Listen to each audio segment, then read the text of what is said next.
Hi అండి, welcome back to my channel. Friends, ఈరోజైతే మా ఇంట్లో మామిడికాయ తొక్కు అయితే పెడుతున్నాం అన్నమాట. సో ఈ మామిడికాయ తొక్కుకైతే ఫస్ట్ మామిడికాయలు అయితే మంచిగా ఒక రోజంతా వాటర్లో నానబెట్టుకోవాలి. సో నానబెట్టుకున్న తర్వాత మామిడికాయలను అయితే చిన్న చిన్న వక్కలుగా కట్ చేసుకోవాలి. సో కట్ చేసుకున్న తర్వాత మనమైతే కొన్ని ఎల్లిపాయలు అయితే రెడీ చేసి పెట్టుకోవాలి. తర్వాత మనం మామిడికాయ తొక్కులకు కావాల్సినవి ఆవాలు మంచిగా ఒక ప్యాన్లో మంచిగా దోరగా సిమ్ములో పెట్టి మంచిగా వేయించుకోవాలి. సో వేగిన తర్వాత కొన్ని మెంతులు అండ్ కొత్తిమీరలు కూడా వేయించుకోవాలి. చూపిస్తున్న విధంగా చూడండి ఫ్రెండ్స్, మంచిగా గోలినాయి. తర్వాత కొన్ని నువ్వులు కూడా వేయించుకోవాలి. ఈ నువ్వులు ఎందుకంటే కొంచెం మేము నువ్వుల తొక్కు పెట్టుకోవడానికి కోసం అని చెప్పేసి, అంటే చప్పటి తొక్కు పెట్టుకోవడానికి కోసం నువ్వులు వేసుకుంటున్నాం అనమాట. సో దాంట్లోకి కొన్ని నువ్వులు కూడా వేయించుకొని పెట్టుకున్నాను అన్నమాట. సో ఇవి సన్న మంట మీద వేయించుకోవాలి ఫ్రెండ్స్, ఎందుకంటే ఎక్కువ మంట పెట్టేసుకుంటే మొత్తం మాడిపోతాయి. సో అందుకని చెప్పేసి సిమ్లో పెట్టేసి మంచిగా వేయించుకోవాలి. చూడండి ఫ్రెండ్స్ ఎంత బాగా వేగినాయో. సో అవన్నీ కూడా మనం మిక్సీ పట్టేసుకొని రెడీ పెట్టుకోవాలి.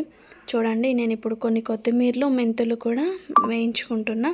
సో మంచిగా గోలినాయి, అంటే గోల్డెన్ కలర్లో కొంచెం వేగిన తర్వాత అవి గిన్నెలో తీసుకొని మనం మిక్సీ పట్టేసుకొని ఉంచుకోవాలి. ముఖ్యంగా దీంట్లో మనకు తొక్కుకు కావాల్సింది మెయిన్గా ఆయిల్ అయితే పల్లి నూనె వాడండి ఫ్రెండ్స్, ఎందుకంటే చాలా బాగుంటుంది, టేస్ట్ చాలా సూపర్గా ఉంటుంది అన్నమాట. సో దాంతోపాటు నేను కొంచెం జీలకర్ర కూడా వేయించుకున్నాను అనమాట, ఇది కూడా పౌడర్ చేసి పెట్టుకుంటా. సో ఇవన్నీ వేయించుకొని మంచి అన్నీ కూడా మిక్సీ పట్టేసుకొని రెడీ పెట్టుకోవాలి. మిక్సీ పట్టి రెడీ పెట్టుకున్న తర్వాత ఈ మనం కొట్టుకున్న మామిడికాయ వక్కలైతే మంచిగా ఒక క్లాత్లో ఆరబోసి మంచిగా తడంతా వెళ్ళిపోయే విధంగా తుడుచుకోవాలి. సో తుడుచుకున్న తర్వాత మనం తాలింపు అయితే పెట్టుకోవాలి. తాలింపుకైతే నేను ఒక పెద్ద బౌల్ తీసుకున్నా, ఎందుకంటే మనం ఆయిల్ ఎక్కువ మోతాదులో వేస్తాం కాబట్టి తొక్కుకి మనం మళ్ళీ ఇట్లా తాలింపు పెట్టేటప్పుడు పైకి పొంగొస్తుందని చెప్పేసి నేను చాలా పెద్దదైతే తీసుకున్నాను అన్నమాట బౌలు. చూడండి ఫ్రెండ్స్, ఇగో ఇలా అన్నీ మిక్స్ అయితే పట్టేసుకొని ఉంచుకోవాలి. సో మేమైతే ఖచ్చితంగా పల్లి నూనెనే వాడతాం, ఎందుకంటే చాలా బాగా టేస్ట్ వస్తుంది. మనము ఎల్లిపాయలు ముందుగా తీసుకున్న ఎల్లిపాయలని కూడా మిక్సీ పట్టేసుకొని మంచిగా రెడీ పెట్టుకోవాలి, ఎందుకంటే తాలింపులో కొన్ని పడతాయి, మళ్ళీ పైనుండి కూడా కొన్ని మనం ఎల్లిపాయలు వేసుకుంటే చాలా బాగా టేస్ట్ వస్తుంది తొక్కులో. ఇలా మంచిగా అక్కపక్కలాగా అక్కలు ముక్కలుగా మంచిగా మిక్సీ పట్టేసుకొని పెట్టుకోవాలి. మనకు ముఖ్యంగా ఈ తొక్కులో ఎల్లిపాయ ఎంత ఉంటే అంత టేస్ట్గా వస్తుంది. చూడండి ఫ్రెండ్స్, నేను అలా దంచేసి మిక్స్ అయితే పట్టేసుకొని పెట్టుకున్నాను. సో తర్వాత మనం తాలింపు అయితే పెట్టుకోవాలి. మంచి పెద్ద ప్యాన్ తీసుకొని మంచిగా ఆయిల్ అంతా పోసేసుకొని తాలింపు అయితే స్టార్ట్ చేయాలి. చూడండి ఫ్రెండ్స్, నేనైతే ముక్కలన్నీ కట్ చేసిన తర్వాత మంచిగా ఒక పొడి క్లాత్లో పోసి పదనంతా పోయే విధంగానైతే తుడుచుకున్నాను.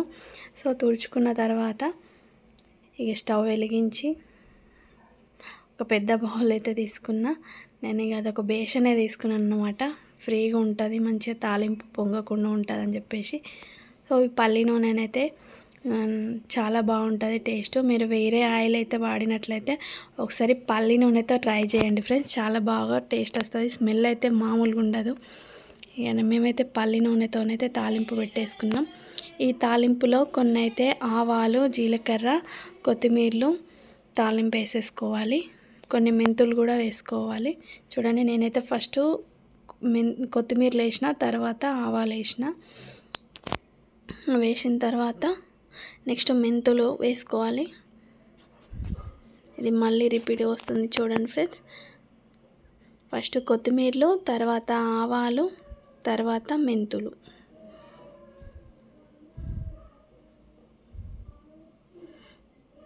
చూడండి ఫ్రెండ్స్, మంచిగా వీటిని మంచిగా అటు ఇటు కలుపుకున్న తర్వాత మంట సిమ్లో పెట్టేసి నేనైతే అది ఎల్లిగడ్డ పేస్ట్ అయితే వేసుకున్నాను అన్నమాట, ఎందుకంటే మళ్ళీ ఎల్లిపాయ పేస్ట్ మాడిపోతుంది అన్నమాట. కొంచెం సిమ్లో పెట్టి ఎల్లిపాయ వేసేసుకొని నేనైతే స్టవ్ ఆఫ్ చేసేసుకున్నా. ఎందుకంటే మనకు ఆయిల్ వేడెక్కిన హీటే సరిపోతుంది అనుకుంటే మనకు అర్థమవుతుంది. ఎల్లిపాయ వేసినాక అది కొంచెం సేపు అటు ఇటు ఫ్రై అయిన తర్వాత మనకు అర్థమవుతుంది ఇది వేడి సరిపోతుందా లేదనేది. ఎందుకంటే వేడి సరిపోయినట్టయితే మాడుతుంది, ఇట్లా మంచిగా గోల్డెన్ కలర్ వస్తుంది. లేదంటే కొంచెం పచ్చి పచ్చిగా ఉంటుంది. మళ్ళీ కొంచెం స్టవ్ ఆన్ చేసుకొని మనం మళ్ళీ వేడి చేసుకోవాలి గోల్డెన్ కలర్ వచ్చే వరకు. సో తర్వాత మనం ఇదంతా ఫ్రై అయిన తర్వాత మంచిగా చల్లార పెట్టుకోవాలి. మొత్తం అయితే అయిపోయింది, తాలింపు అయిపోయింది. దీన్ని పక్కన పెట్టేసుకొని నెక్స్ట్ మేమేం చేస్తామంటే మనం కట్ చేసుకున్న మామిడికాయ వక్కలకి ఇవన్నీ మసాలాలన్నీ పట్టిస్తామన్నమాట. ఆవాల పొడి, జీలకర్ర పొడి, కొత్తిమీరలు, మెంతుల పొడి అండ్ ఉప్పు, కారం ఇవన్నీ ఎంత పడుతుంది అనేది మా అత్తమ్మకు తెలుసు. సో ఇదంతా మేమైతే ఒక 4 kgs పెట్టేసుకున్నాం. 4 kgsకి ఇవన్నీ మా అత్తమ్మ చెప్పిన విధంగా నేనైతే తొక్కైతే పెట్టుకున్నాను అనమాట. సో ఇక కొంచెం వెల్లుల్లి పేస్ట్ కూడా దీంట్లోనే మిక్స్ చేసి వేసుకున్నా. కొంచెం తాలింపులో వేసుకున్నా, కొంచెం దీంట్లో వేసుకుని మొత్తం మిక్స్ చేసేసి కొన్ని ఎల్లిపాయలు ఉంచుకున్నాయి మళ్ళీ పైనుంచి వేసినామన్నమాట. చూడండి ఫ్రెండ్స్, ఇలా మొత్తం కారం అంతా ఉప్పు మసాలా అన్నీ పట్టుకుంటాయి మంచిగా వక్కలకి. ఈ పట్టుకున్న ఈ మామిడికాయ వక్కలని లాస్ట్కు మనం తాలింపు పెట్టుకున్న ఆయిల్లో కలిపేసి రెడీ చేసేసుకుంటే అయిపోతుంది ఫ్రెండ్స్. ఇది చాలా చాలా టేస్ట్గా అయింది మాదైతే తొక్కు. చూడండి ఫ్రెండ్స్, మామిడికాయ తొక్కు పెట్టడం చాలా ఈజీ. చూడండి చాలా సూపర్ అయింది మాదైతే. టేస్ట్ మంచిగా కలుపుకొని బకెట్లో పెట్టేసుకున్నా నేనైతే. పెట్టేసుకున్న తర్వాత లాస్ట్కు మన ఇదే బౌల్లో కొంచెం అన్నం వేసేసుకొని తింటే మామూలు టేస్ట్ రాలేదు, చాలా సూపర్ టేస్ట్ అయింది. ఈసారి అయితే చాలా బాగుంది, ఎప్పుడైనా బాగుంటుంది, ఈసారి ఇంకా టేస్ట్గా ఉంది ఫ్రెండ్స్. ఇది తొక్కు అయితే ఇలా పెట్టేసుకోవాలి. ఈ వీడియో కనుక మీకు నచ్చినట్లయితే లైక్ చేసి సబ్స్క్రైబ్ చేయండి. Thanks for watching. చూడండి ఫ్రెండ్స్ ఎంత బాగుందో.